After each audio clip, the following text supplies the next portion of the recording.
Hello, আমার শরীরটা একদমই ভালো নেই, খুবই ঠান্ডা লেগেছে। যাই হোক, আজকে 30 তারিখ, আজকে হচ্ছে অক্ষয় তৃতীয়া, তাই সবাইকে জানাই শুভ অক্ষয় তৃতীয়ার অনেক অনেক শুভেচ্ছা। আমি নতুন কিছু কিনিনি, কালকে যে ব্যাগটা কিনেছিলাম ওই ব্যাগটা নিয়ে যাচ্ছি, যেহেতু নতুন আছে। আর হ্যাঁ, ব্যাগটার মধ্যে আরেকটা চেন আছে। যাই হোক, তো আমি যাচ্ছি পুজো দিতে হনুমানজির মন্দিরে। আমি পুজো অন্য মন্দিরেও দিতে যাই, কিন্তু বেশিরভাগটাই হনুমানজির মন্দিরেই যাই। তো পুজো দিতে যাচ্ছি আমি, আর অনেকটাই লেট হয়ে গেছে, 12:30 বেজে পার হয়ে গেছে। অনেকক্ষণ ধরে ভাবছি যাবো যাবো যাবো, স্নান টান করতে করতে লেট হয়ে গেছে। যাই হোক, চলুন একসাথে এবার পুজোটা দেওয়া যাক। আমি এবার টোটো করবো। আমি এখানে টোটো পেয়ে গেছি, আর মাঝখানে ভোগ নেওয়ার জন্য দাঁড়াবো।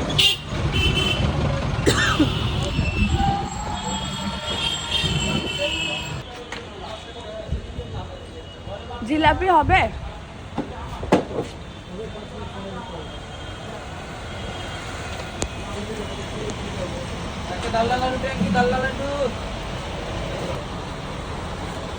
এটা পুরি কা হবে তো। আচ্ছা, আমি এখানে শ্রীকৃষ্ণটা পুরো নিয়ে নিয়েছি। আমি পৌঁছে গেছি, এখন অনেকটাই লেট হয়ে গেছে।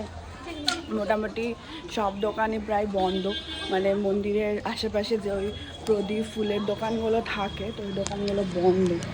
যেখানে একটা বন্ধ, এখানে বন্ধ, আরেকটা ওই পাশে আছে, দেখা যাক ওটা খোলা কিনা। হ্যাঁ, ওটা খোলা আছে। ওই যে আমি প্রদীপ কিনি, আর দেখা হচ্ছে মন্দিরের ভেতরে গিয়ে। অনেকটাই লেট হয়ে গেছে, মন্দির পুরো ফাঁকা। আর এই যে বজরংবলী, ঠাকুরের মুখটা দেখলে একটা আলাদাই শান্তি।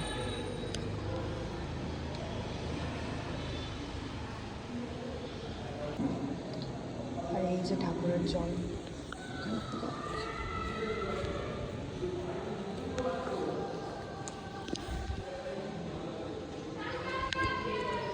আর এখানে আমি দিয়া কিনেছি। জয় বজরংবলী।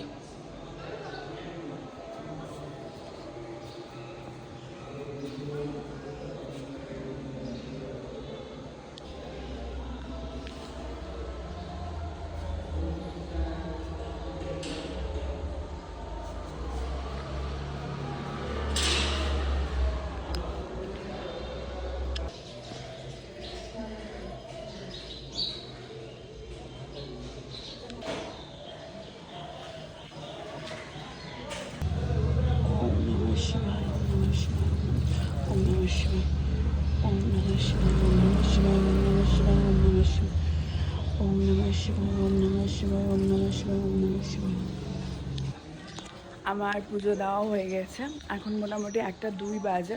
মন্দিরটা পুরো ফাঁকা। ফাঁকা ছিল বলে ভালো করে পুজো দিতে পেরেছি। ভেবেছিলাম যে বেরিয়ে এখানে একটা নানপুরির দোকান আছে, নানপুরি খাবো, ঠেলা ঠেলা নিয়ে বসে। কিন্তু এত রোদ, তো আর কিছু খাবো না, সোজা বাড়ি। আর আমার প্রচণ্ড ঠান্ডা লেগেছে না, মাথা পুরো ধরে আছে, নাক মুখ জ্বলে যাচ্ছে, আর ওদের মধ্যে হাঁটতেও ইচ্ছা করছে না। টোটো ধরে এবার বাড়ি সোজা। আর আমাদের এখানে এক্সপো মেলা আসছে।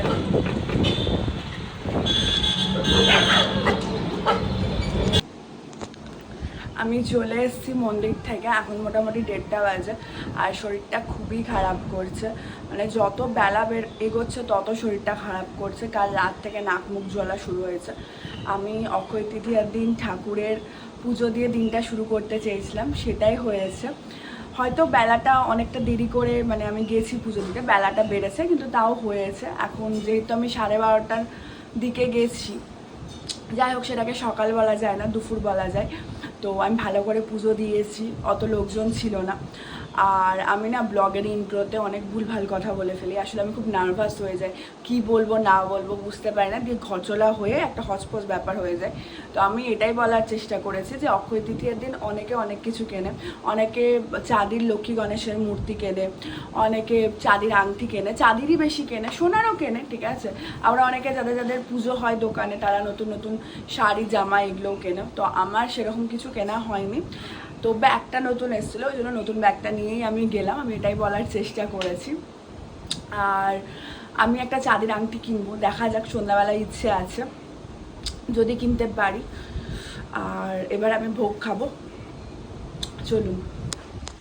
আমি এখানে 2 রকমের ভোগ দিয়েছি।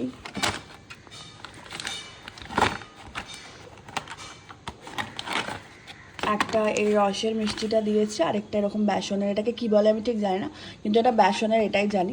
আমার এই মিষ্টিটা খেতে খুব ভালো লাগে, তো এই মিষ্টিটাই আমি খাবো।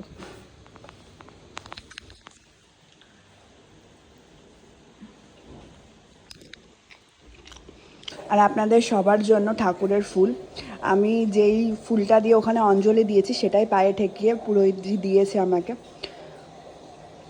আর আজকে মা রান্না করেছে হচ্ছে মাছ ভাজা, এখানে মাছের ডিম ভাজা, এখানে কোয়াশের তরকারি, এখানে চিংড়ি মাছ ভাজা, এখানে মানে ডাল আছে, এখানে পটল ভাজা, আর এখানে হচ্ছে মাটন, এই যে